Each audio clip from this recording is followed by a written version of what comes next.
Good morning, scholars, and welcome back to the Restricted Collection, a podcast about tabletop games. I'm your host, the head librarian Chad, and today's episode is related to RPGs, specifically For Against Darkness. So, ever since the pandemic, I have been a lot more interested and willing to try random solo ventures. And one of the things that I kind of stumbled upon recently is this solo fantasy adventure game called For Against Darkness. And the easiest way that I can describe my understanding of it at this time, and I want to be perfectly clear about this at the top of this, I do not have a complete knowledge of this game. I am almost certainly going to mess up some of the rules. I am trying not to, but you're learning an RPG system. It's kind of hard to do everything right on the first go. So there's a number of books that you could get. I decided to pick up the expanded edition of the core book, and I guess I'm going to get my major complaint out of the way now so that anybody who's like, oh, this sounds interesting.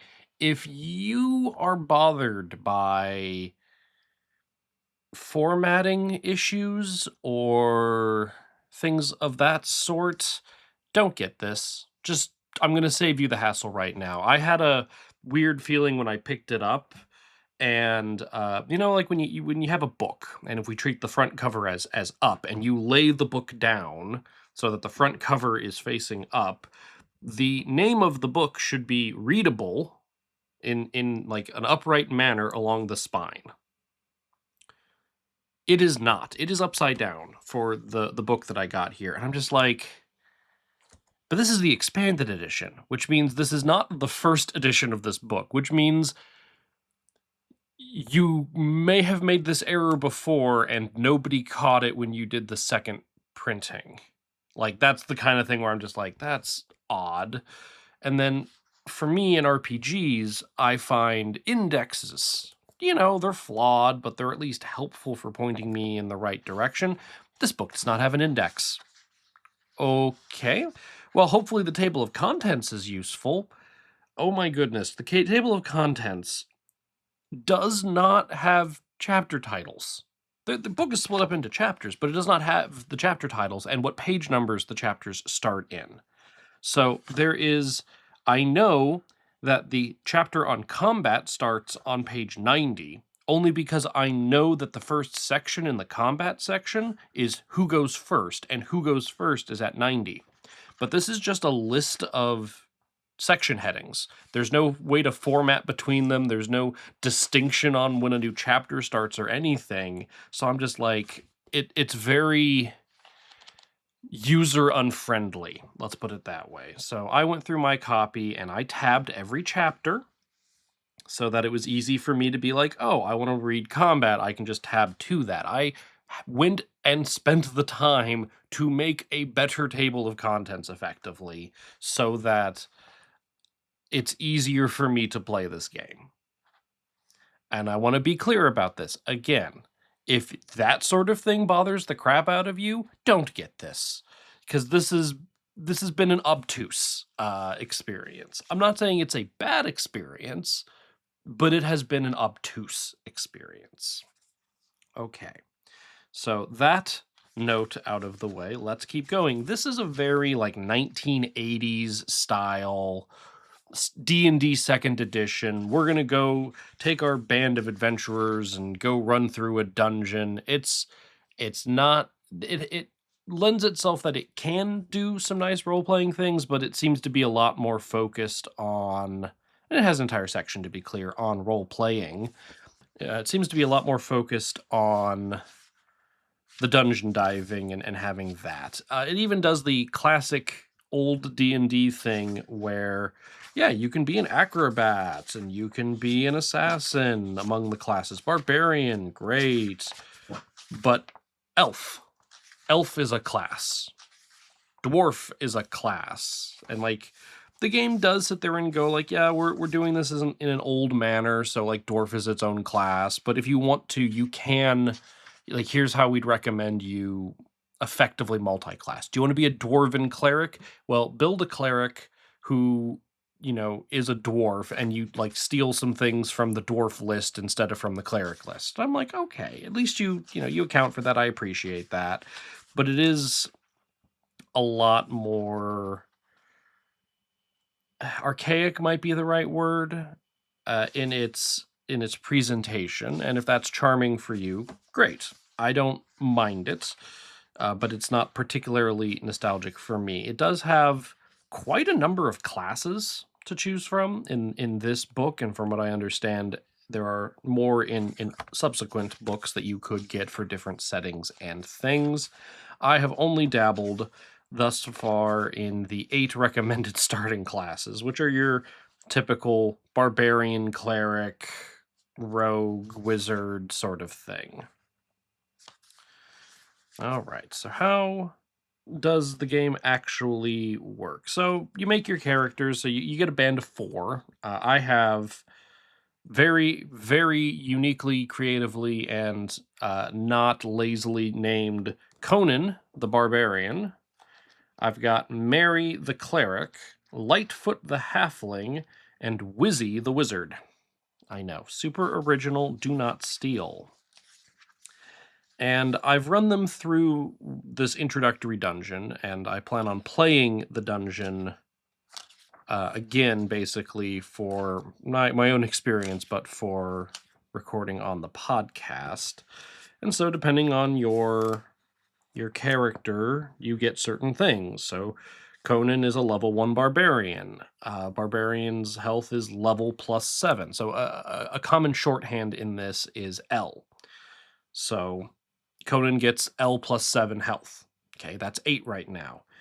Conan gets plus L to all melee attacks. Great. Conan gets L divided by 2 bonus to stealth checks, rounded down, so effectively 0 right at the moment. Whereas Mary, the cleric, she's level 2. She leveled up in the last run of the dungeon, and she gets L +4 health, so that's now 6. She gets L divided by 2 bonus to all attacks, so currently +1. However, she gets straight up L versus undead. Sure. Stuff like that. And it's, putting the characters together was pretty straightforward. The community behind this game, I will give credit to the community, has done some really nice work to make sheets that you can print out that make this a whole lot more manageable. Not that you couldn't do this with just, a random piece of paper and write it all out and whatnot, but there are a number of resources that I found online. You can look at Board Game Geek, for example, where the fan base has made this somewhat jumbled mess a lot more approachable. I will say, though, be warned, as I said, I got the expanded edition. Some of the resources only reference the original edition for page numbers and the like, so just take that with a grain of salt that some of the materials are a little outdated, at least from that perspective. Okay, so what do you actually do in this? So you can go on adventures, and the standard adventure style is where they have you randomly generate a dungeon, and then you will you generate a dungeon randomly, room by room, encountering the things in that room until you finish your adventure. So the one that they have for your start is the Witch's Cave. It's a procedural adventure, as they call it. You will create a random map where every tile has random content. This is like a standard random dungeon generated with this book, but simpler. The game has a bunch of tables. They conveniently, though, have all of the tables that you need for this little mini adventure within like a couple pages of each other for you to quickly flip through. The other adventure included in this book is the Purple Crystals, is a map-based adventure. While in some instances you roll for random content, this adventure has a more narrative feel. You move on a map with numbered rooms and read the entry corresponding to a numbered tile when you enter it. And I've already seen some people online create additional content, fan content for both the procedural and map-based adventures. So, the Witch's Cave.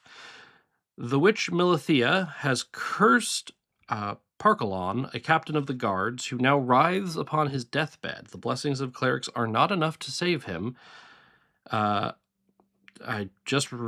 completely blanked on how I just pronounced her name. Milithia, Milethia.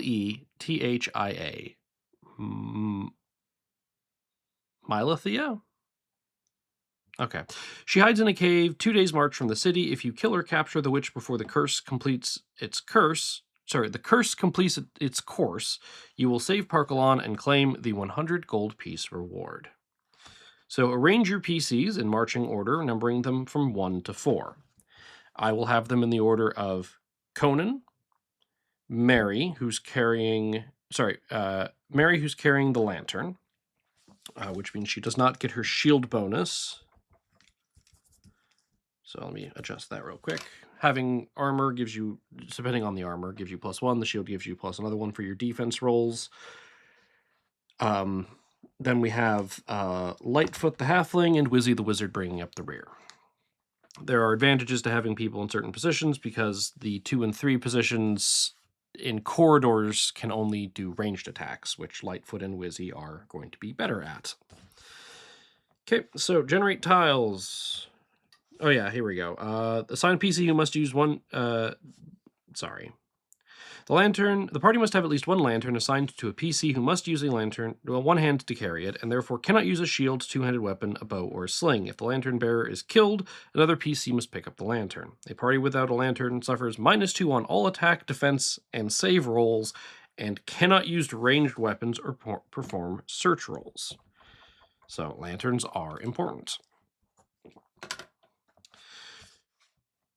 And I want to be clear about this before I get also too far into this. All rolls are you. Like, if I'm attacking, it's my barbarian attacking. If I'm being attacked, I'm rolling from the perspective of the barbarian, not from the perspective of the enemy attacking me. Generating tiles. Roll 1d6 on the tile table to determine the shape of the room. In this adventure, they are caverns. All right. Draw the tile on the graph paper, starting from the bottom edge of your sheet of the paper. The drawing does not need to be artistic. The tile is just a box where you record encounters, events, and its exact measurements. Where you record encounters and events, its exact measurements are not important unless it's a corridor.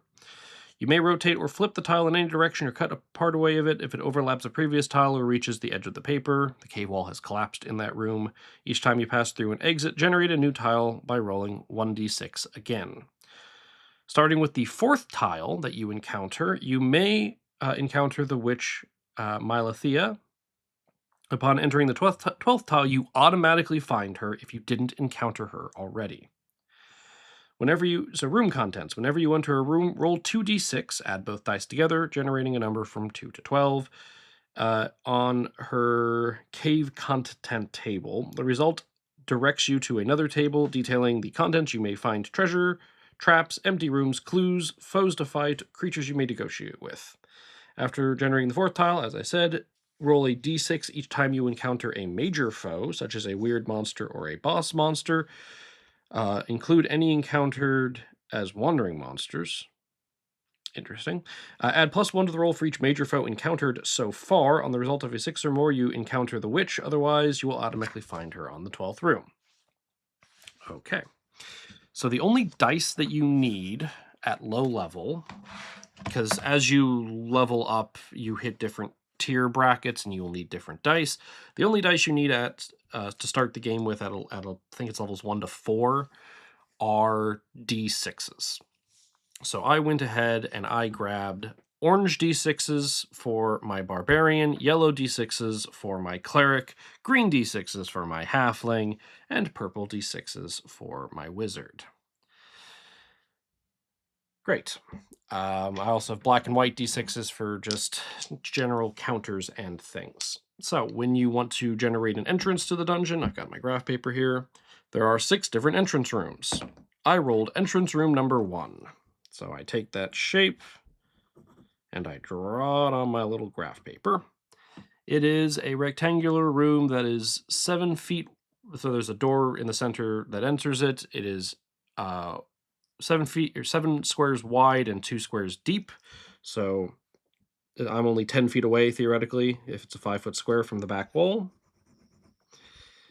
And then it shows me where the other doors are. Great. Let me just draw that on my map. Okay. And what do I find in this room? That's a 5 and a 6. That's an 11. So I found roll on the boss monsters table. Okay. So let me find the boss monsters. Just we're starting off strong. So boss monsters. I rolled a 4. On a 4 through 6, it is an ogre, which is a level 5 boss monster. It has 1 attack, 6 life, standard morale, standard treasure. Each hit from the ogre deals 2 damage. Normally hits only deal 1 damage. So I can choose to initiate combat immediately, in which case I will get to attack first. All of my characters will move on the same initiative. And when I say move, there's no battle map or anything. Like, in my mind, I mean, like, oh yeah, my barbarian rushes in or whatever, but there's no tactical map or anything. It's just all of my characters act, which is pretty much they get to take 1 action, and then the enemies get to act. But I can choose to see what the reaction is. So it says here, reactions, if I roll a 1, I can attempt to bribe him with 30 GP. If it's a 2 through 3, he fights and gets to go first. And on a 4 through 6, it's a fight to the death. So I have a 1 in 6 chance of being able to lose 30 gold to not fight him. I'm going to elect to just start combat. I forgot to put health dice out for my people. Let me just do that real quick. Yeah, everyone's level 2 except for the barbarian, which is honestly fine. Barbarian's pretty hardy to start. He still has the most health of anybody. But he just the other factions or the other classes get a little bit more out of leveling up, though I can only rage once a session, and each dungeon takes like an hour or like half an hour to an hour and is a session. So how strong is this ogre? The ogre is level 5. Since it is a single enemy and its level is 5, it all of its numbers are based off of whatever level it is. So it's level 5, so the difficulty to hit it is a 5, and the difficulty to not be hit by it is 5. And he deals 2 damage.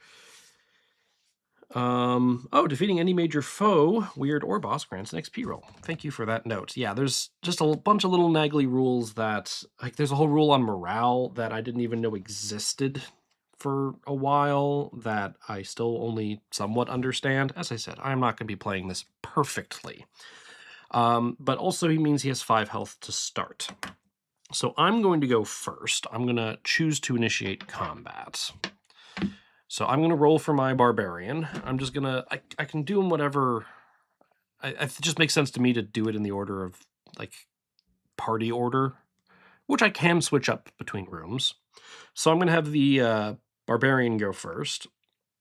I rolled a 2. He gets plus level to hit, which is a 3. He misses. We're going to have the cleric use her sword while she has the lantern.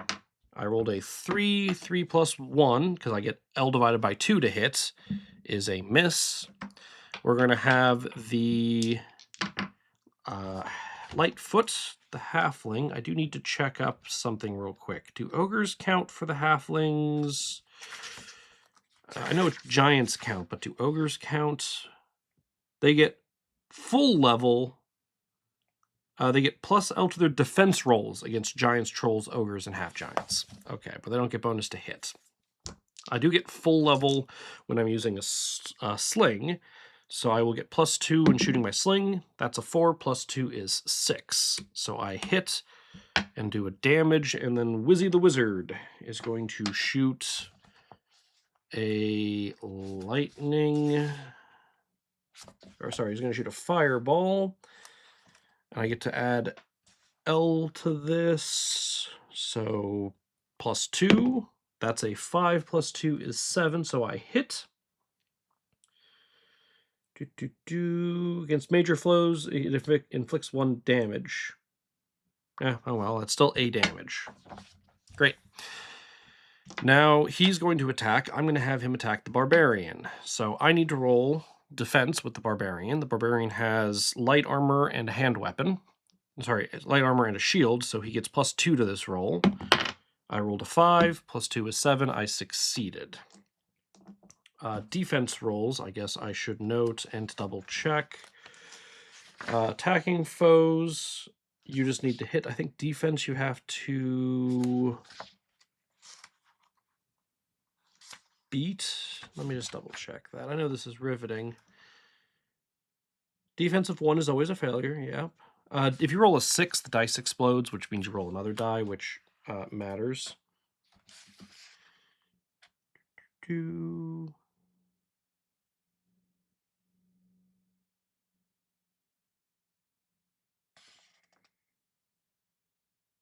All PCs have performed 1 action, so if any have survived, foes do not roll dice. DC makes defense roll against the L of the fighters, modified by armor shield.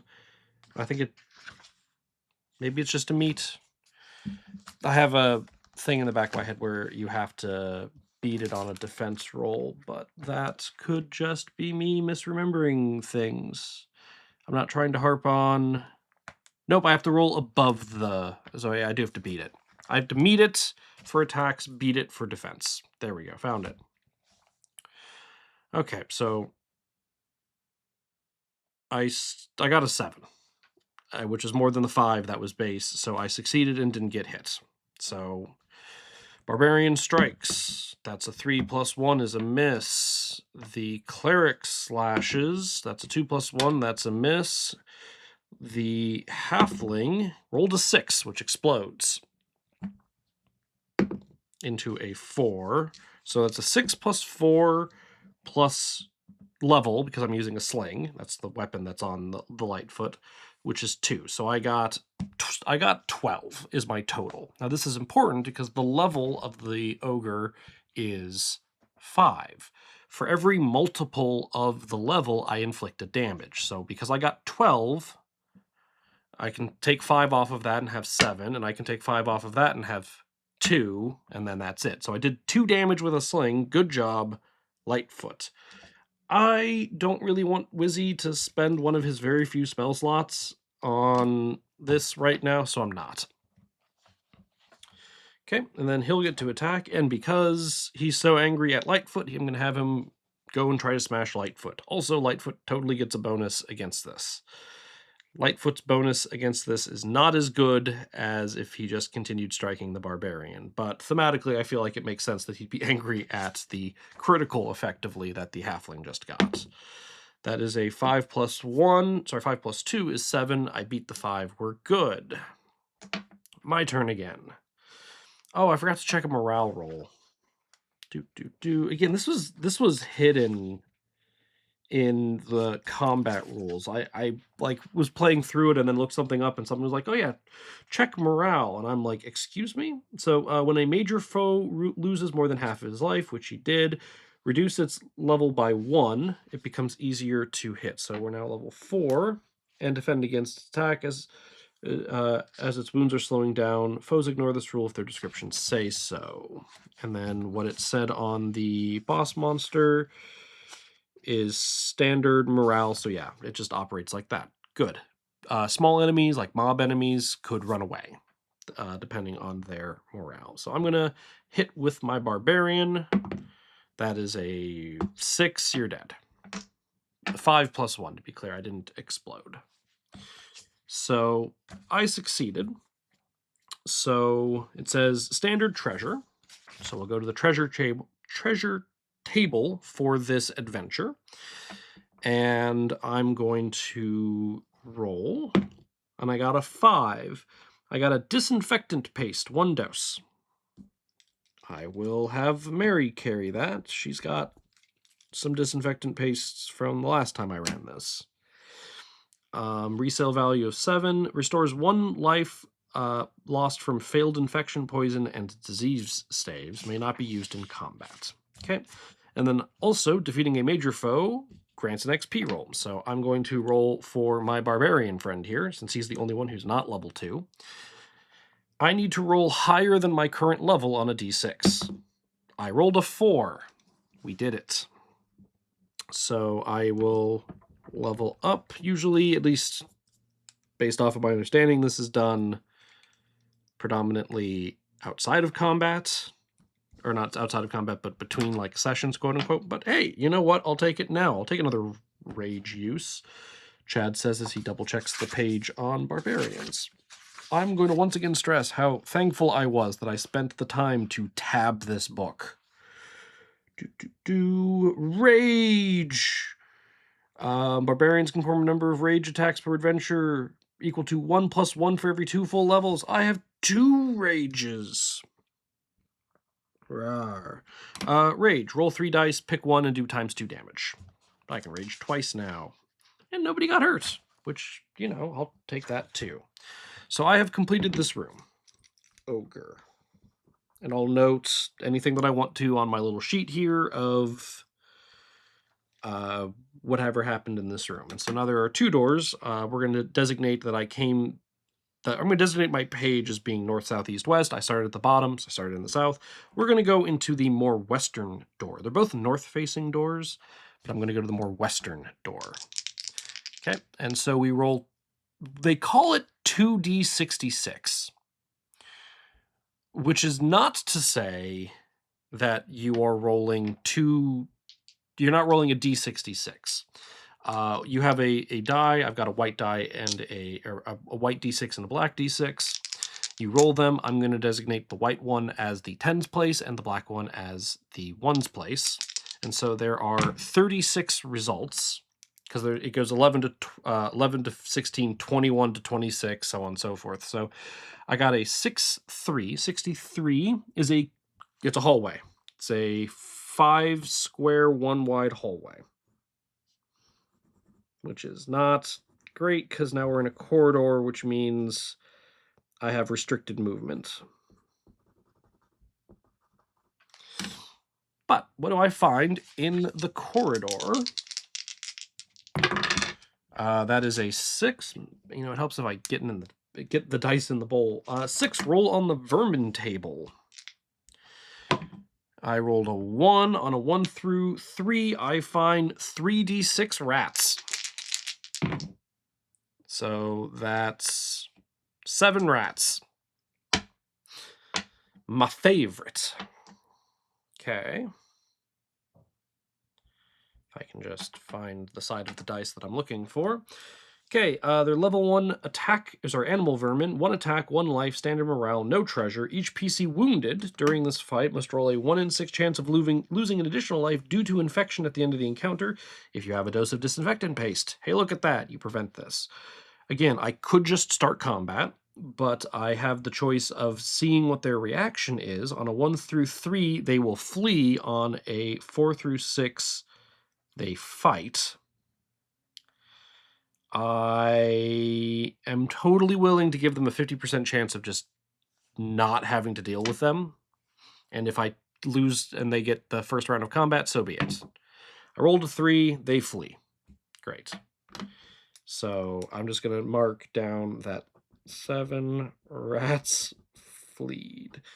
There is a point to killing them if I wanted to. There's, it's minion fights. Yeah, if you fight enough minions, you get an extra. If you fight every 10 minion encounters you have, you get a level up at the end of the adventure. So great. So there's a north door, west door, and well, there's a north opening. This is something I haven't quite figured out. There's an opening to the north, but I just kind of treat it like a door, and I guess to be totally fair, there are rules for doors being locked or not. For the purposes of this adventure, I've been instructed to ignore those. So I'm going to head to the west. That's a 53. It's another corridor.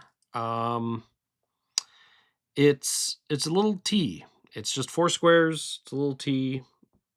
I'm going to orient it in a way that makes sense to me.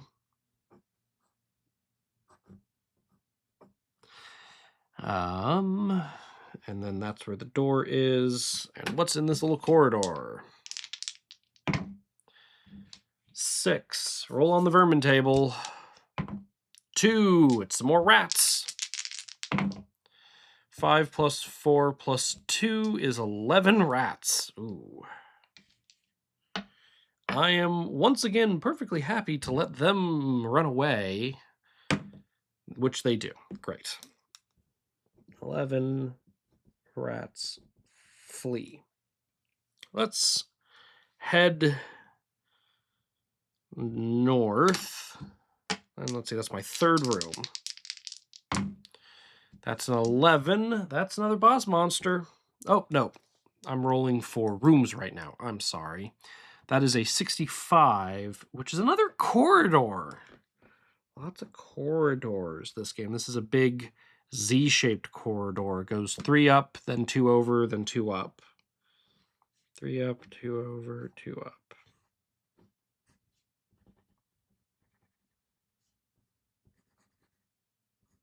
Kind of wish, at least the graph paper that I have at the moment, it's a little hard for me to see the pencil on it. I kind of wish I had a colored marker, or that this graph paper, I just printed this graph paper off the internet from, honestly, like a university math page, where it's like, yeah, if you just need graph paper, just use this. For most purposes, I'm sure it'd be fine. Maybe I should move over to a pen. Regardless, what's in this room? It's a 7. Roll on the minions table. All right. Minions table, d6. That's a 1. I find 1d6 plus 4 trained bats. I found 10 trained bats. Okay. Level 2 animal minions, 1 attack, 1 life, standard morale, no treasure. They are trained to attack a specific target. Choose a random PC. That PC suffers -1 to attack and defense rolls until the end of the fight. Okay, so I'm just going to roll a d6 looking for a 1 through 4, because I'm just based off of positions. That's a 6. That's a 4. You hate Wizzy the Wizard, you monsters. 10 bats. Just marking that down. 10 bats. Okay. And on a 1 to 2, they flee. On a 3 through 6, they fight. I think I'm just going to go for the fight option.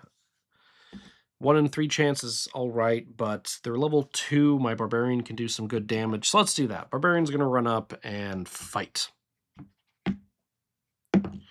I rolled a 4 plus 2 is 6, and as I said, for every multiple of the level, I kill 1. So 1, 2, 3. There are now 7 bats left. Cleric, it's a corridor, which means, yeah, this is why I put the cleric in 2nd, and I put the halfling in 3rd, because in a corridor, the people in the back 2 positions can't use melee attacks. And also, arguably, only the people in the front can be attacked by melee stuff as well. The bats, they can just fly wherever they want to thematically, so it makes sense to me why they'd still target Wizzy the Wizard, but all right. L divided by 2, so that is 5 plus 1 is 6. That's 3 more. 1, 2, 3. There are 4 bats left. Okay. Lightfoot is going to use her sling and kill 2. So there are 2 left. And this does not feel worth using. The problem I kind of have with the wizard right now is he doesn't he only gets 4 spells at this level. And I'd really rather waste them. I'd rather not waste those spells on bats. So I'm going to have him forfeit his turn. However, he, as the ire of their Oh, he's fine. He rolled... he doesn't get any bonus to defense, but he rolled a 3 and a 6 against the 2 bats that are alive. He's fine. Barbarian! Yeah, they're dead. That's a 5 plus 2. Yeah, it's more than enough to kill the 2 bats. I forgot to roll for morale. Would they have run away? Not that it matters, but would they have run away? Let's just double check the rules on morale, a thing I constantly forget about.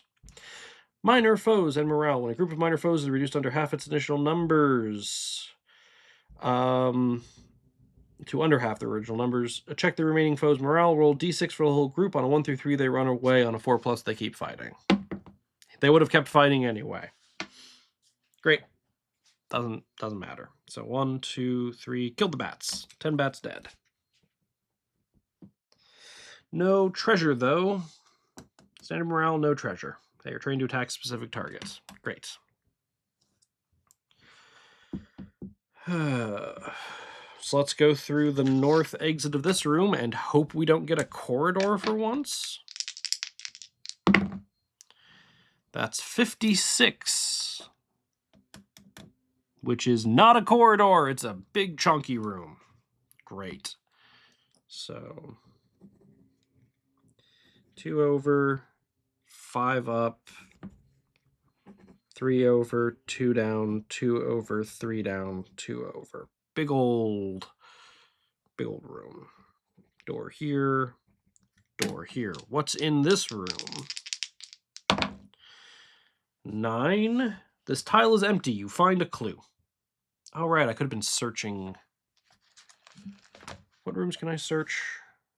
I could search a corridor. Yeah, I probably should be looking for more clues. Hey, look, what do clues do? Clues are dependent on whatever. There is a little bonus flavor section if you have 2 clues. I have a clue. So let me just mark that down. Great. You know what? Let's move up. Actually, I'm unsure if I'm allowed... I think I'm supposed to ignore the search rules, much like how I'm ignoring the locked door rules for this adventure. I think I'm supposed to ignore the search rules. Okay, let's move up through the north. That is 65. Another one of these weird Z rooms. And by Z rooms, I mean Z corridors.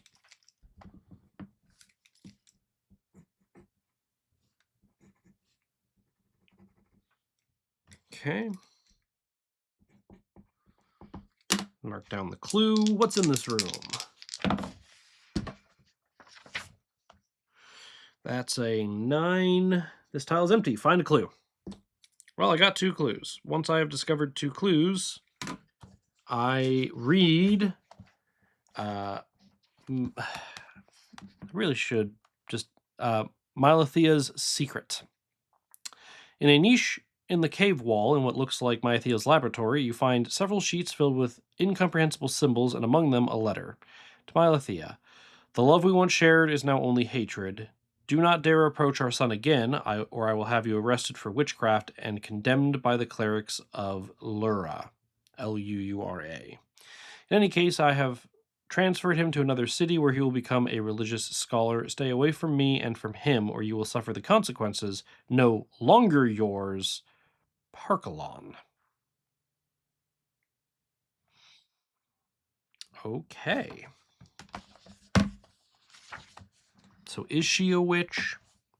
I don't know. But got a clue. 1, 2, 3, 4, 5. We're 6 rooms in of a maximum of 12. You know what? Let's continue heading north. That is a 62. It's just a cross-shaped corridor.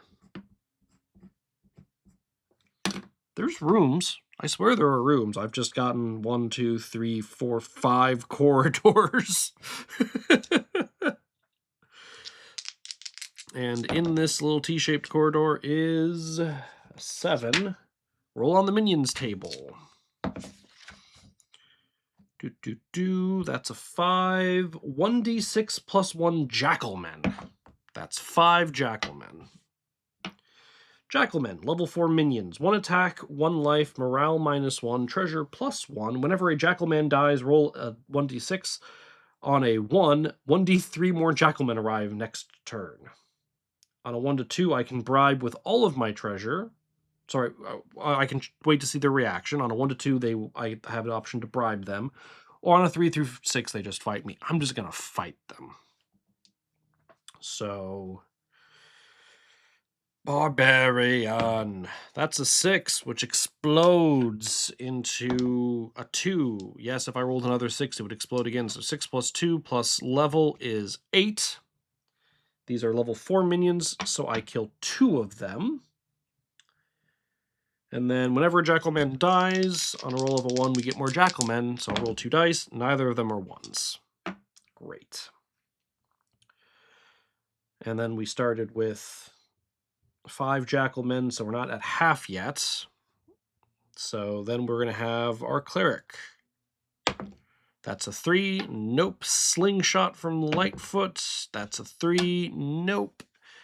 Do I want to cast Lightning now? Because these Jackalmen are actually kind of tough.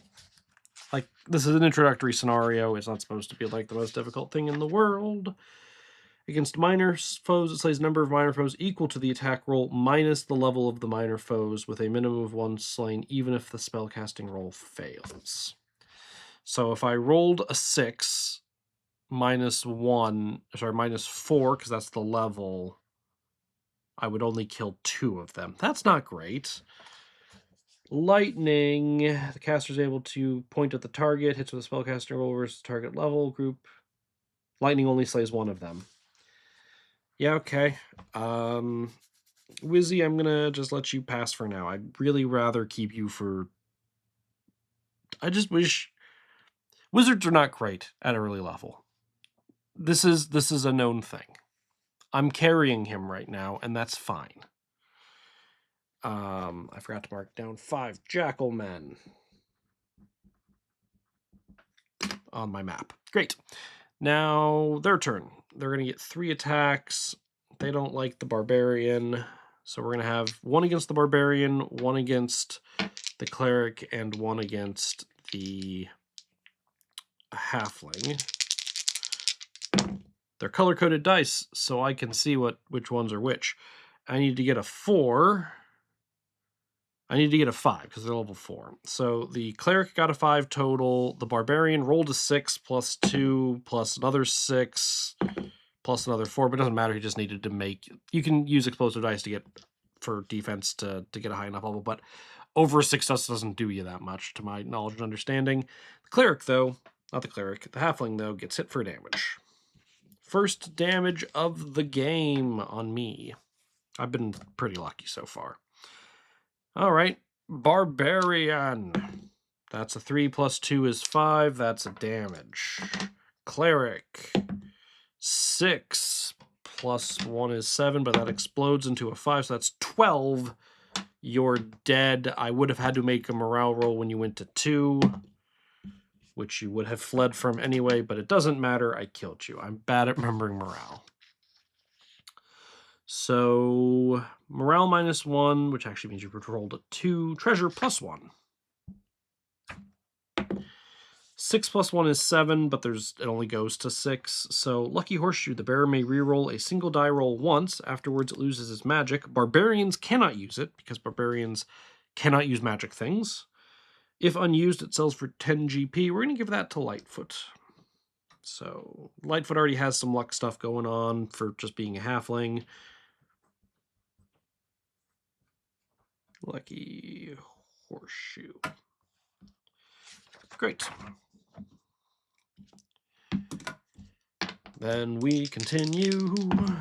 That's a 13, which is a big, long, 2-shaped corridor. It's actually the most... Yeah, it's basically a big number 2. It 1, 2, 3, 4. It's like 6. If it were a square, it'd be 6 by 4. That's just what it is. So 1, 2, 3. Up 1, down 3. over 4, up. Here, door. Down, over, up, over, down. What's in this weird little room? It's 4. Roll on the special events table. That's a 5. You meet a wandering healer. She will heal the party for 10 GP per life restored. I've only taken 1. I appreciate that, and I will mark down that there's a healer here. I don't know technically if I can come back to this healer or not, but she's there. Or they're there. 1, 2, 3, 4, 5, 6, 7, 8 rooms. Let's keep going. 63 again. I'm going to roll for a room I didn't have. I mean, there's nothing wrong with multiple of the same rooms. I just didn't want a corridor. 55. How many? There are other things than corridors, game. 45. It's an even bigger T-shaped corridor. 26? 26. It's a 2x1 little rectangle. I just want a room. 15. There we go. A room. I know it doesn't really matter, but just wanted a room. It's an interesting shape that's not a corridor.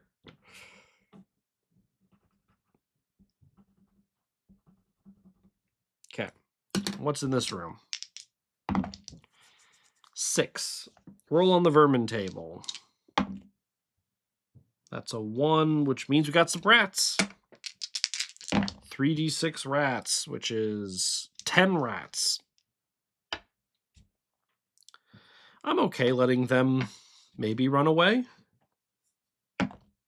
They ran away.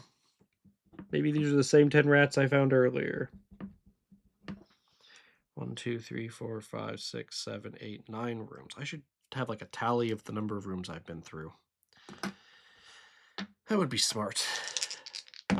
Keep going north, because I haven't hit the end of the page yet. 65. I've had that room. 22. There we go. It's another box. But at least it's a box. Look, I'm just looking for some sense of like, you can't have an entire dungeon of corridors. There has to be a room, even for just like sitting in, you know? What's in this room? 10. Roll on the weird monster table. So, after generating the 4th tile, roll a d6 every time you encounter a major foe, a weird monster or boss monster. Add +1 to your roll for every major foe encountered.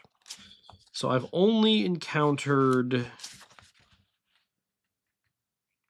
the ogre. I haven't encountered the other things. So I get a d6 +1. If I roll 6 or more, I found the witch. It's a 3. So I don't encounter the witch. But I do roll on the weird monster table, which is a 3. Iron Eater, level 3 weird monster, 3 attacks, 4 life, standard morale, no treasure. Heavy armor gives no defense bonus against this creature, though light armor and shields do. Looks at character sheets. Everyone has light armor and shields if they have armor at all. Great. If the monster hits, the PC takes no damage, but loses in order armor, shield, main weapon, or 3d6 GP. If none of these remain, non-metallic items are unaffected. Reactions on a 1 flee. On a 3 through 6, I can try to on a 2 through 3, I can try to bribe it with 1d6 GP. On a 4 through 6, we fight. He gets 3 attacks. Iron Eater. Yeah, let's see if I can kill you. You're level 3 with 4 life. That's fine. Barbarian Strike. That's a 3 + 2 is 5. That's a damage. Cleric Mary rolled a 1. Which is, 1s are not automatically failures for attacking, but she's not coming up from that. Lightfoot. That's not great. That's a 3. It is level 3, though, so I did hit. And you have 2 health left. Do I fireball you now? I think well, how does lightning work against single enemy bosses? Will slay only one of them. If cast on a major foe, it inflicts 2 damage. Yeah, we'll cast lightning.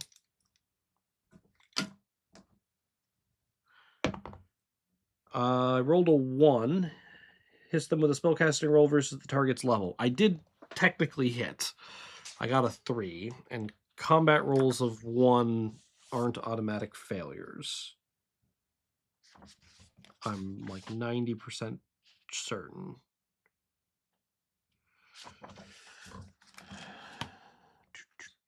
Corridors, rooms, treasure, search, boss monsters. Attack. Yeah, we're fine. I hit him. He's dead because the lightning does 2 damage against boss monsters, or like single target things. Which means I only have 1 cast of fireball and 1 cast of protection left on Wizzy here. I've got a whole bunch of prayers left for Mary, but no one's really been hit, which, you know, it has its pros and cons. So, no treasure, heavy armor gives no bonus.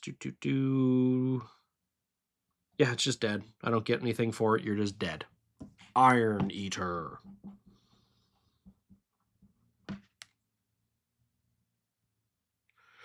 Seven, 8, 9, 10 rooms. So there's at most 2 rooms left.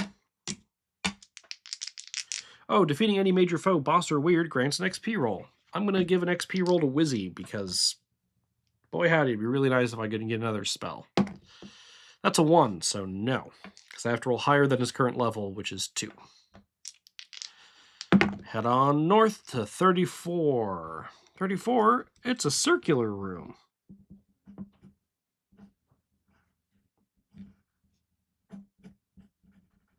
Okay, and what's in the circular room? 9. Tile is empty. Find a clue. Well, okay. I'm going to use...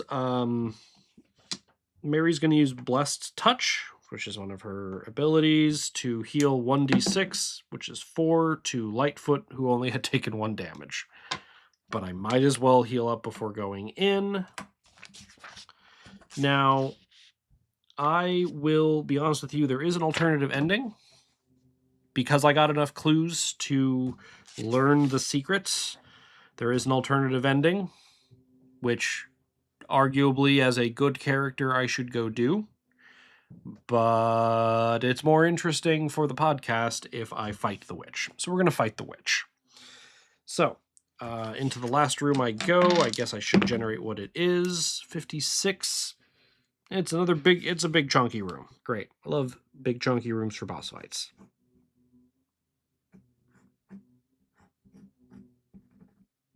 I basically just went north. Like, if you looked at my sheet right now, it's just basically taking the north option. Not always, but almost exclusively taking the north option on the page. I'm only 2 squares away from the top of the page. That is how north I have made this. So, reaction always fights to the death. So, she's a level 5 boss monster, 1 attack, 6 life, never tests morales, treasure, roll 3 rolls at +1. Each turn, roll a d6 to determine her action. So she has 6 life.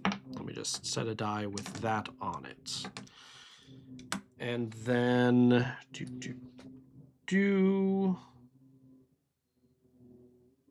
Unless the foes surprise the party, PCs always go first. Great. Barbarian! That's a 2. 2 plus 4. Sorry, 2 plus 2 is 4, which is not enough to hit. Cleric. That's a 5 plus 1 is a 6. That's a hit for 1 damage. Lightfoot. Rolled a 1. It's not enough to get to the 5 I need. Wizzy! Wizzy, you wonderful wizard, you. What does Fireball do against a single target? Against major foes, it inflicts 1 damage. You got this, Wizzy. That's a 5 after my bonus, which is a hit. And a damage. But now the only spell that Wizzy has is Protection. And then she gets to attack. So roll a d6 to determine her action. 4. She casts a curse on the PC with the most life, which is the Barbarian. Yeah, head and shoulders the Barbarian, who must save the level 5 magic. Sure. That's a 3. I don't have any save if that's relevant to this, so I failed. Clerics and wizards add L to the save, but he's not a cleric or a wizard. On a failure, the PC is cursed and lose 1 life on each of Mylethia's turns. She will not target the same PC twice with the curse. The curse ends immediately when she is defeated. A cleric's blessing slows the curse for 3 turns. The PC does not lose any life from the curse. So I lost a life. Great. So you get no penalties. You're just losing life. Well, Conan the Barbarian still missed. Okay, next up is the cleric. 4 plus 1 is 5, so that's a hit. 1 damage. Lightfoot, 3 plus 2, that is a hit. Damage. What does protection do again? Magic. Protection. The spell creates an invisible barrier around the caster or an ally, giving +1 defense rolls until the end of the current encounter. It's almost invisible automatic spell effect that does not require a spellcasting roll and can be applied also to allies with a distrust or hatred of magic. Neat. Sure, I'm going to cast Protection on myself, on Wizzy, because he is the weakest one of all of them. So, start of the witch's turn. Barbarian takes a damage, and she, 1 through 3, on a roll of a 2, she stabs a PC with her dagger. I'm gonna roll to see which one I stab. That's the Barbarian.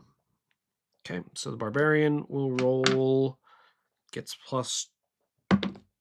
I missed, though. I got a 4 total. I needed to get a 6. Sorry, this is a level 4 attack. I still missed, and it deals a damage to me. Barbarian's being hurt down to 5. The Barbarian no longer has the most health. Not even tied for the most health. Barbarian is angry. Barbarian rage! Wow. 2 1s and a 4. So I'll pick the 4, and I do ×2 damage, which brings our dear witch down to 1 health. That's a miss from the cleric. That's a miss from Lightfoot. I could stab. We're gonna stab with Wizzy the Wizard. He gets a -1 to this roll. He missed. Good job, Wizzy. Barbarian takes damage. On a 5, she casts a curse on the PC with the most life. 1 through 3 will be the Mary. On a 4 through 6, it'll be Lightfoot. Lightfoot gets cursed. So level 5 save v magic. That's a miss. So you take a damage, and you're also cursed. Okay. Barbarian rage again. I'll take the 5, make that a 7, and you're dead. You're dead. Defeating her grants 2 XP rolls, one of which is going to go to Wizzy, and one of which is going to go to Lightfoot, both of which passed, so both of them will level up. Okay, let me just...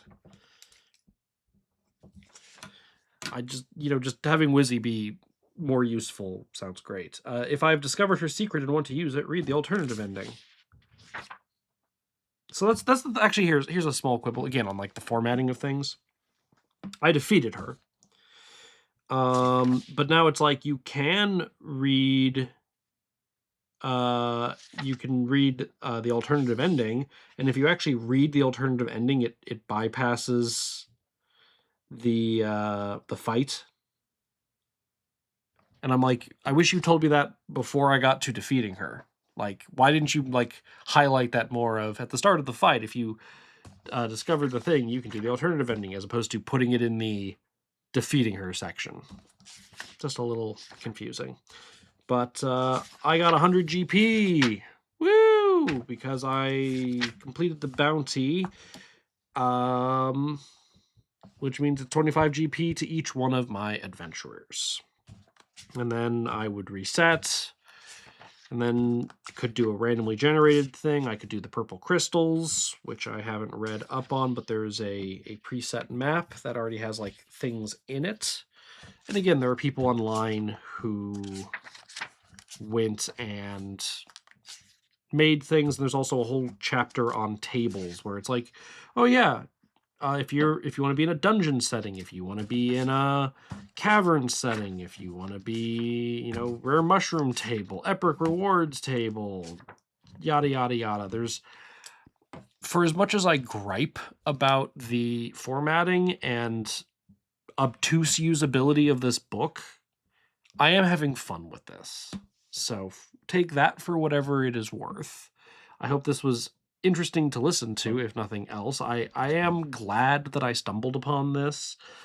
There's a couple of other solo RPGs that I've procured over the years that, you know what, I want to give a fair shake to them. I'm glad I gave this a fair shake. I'm not sure I'm going to go beyond this book. Like, I might use some of the fan-made materials and have some fun with the adventures here. See how far I can take Conan, Mary, Lightfoot, and Wizzy. But I don't know if this has... I mean, it's a fine dungeon crawling experience. It is. If you're looking for like an old school D&D dungeon crawling experience, this scratches that itch just fine. The thing is, I can also just do that with Darkest Dungeon, the board game. Or others. Like, I can get this type of experience via a board game. So, like, I'm not upset with it at all. I'm just, it just hits a certain note for me. And I haven't quite figured out how I feel about that note yet. I mean, also, I guess, counterpoint to that, I was able to just pick this up and do this in an hour. Like, there's something to be said about that. So if this is up your alley, maybe take a look into this. There are further resource books that change up the settings, change up the classes, I'm assuming have their own adventures in them. It's a neat little system. Well, with that, I think I'm going to be done with this for now. Feel free to reach out to me at therestrictedcollection@gmail.com if you want to get in contact with me about anything that I've said. Otherwise, you can find me around as Head Librarian Chad. Thanks for listening.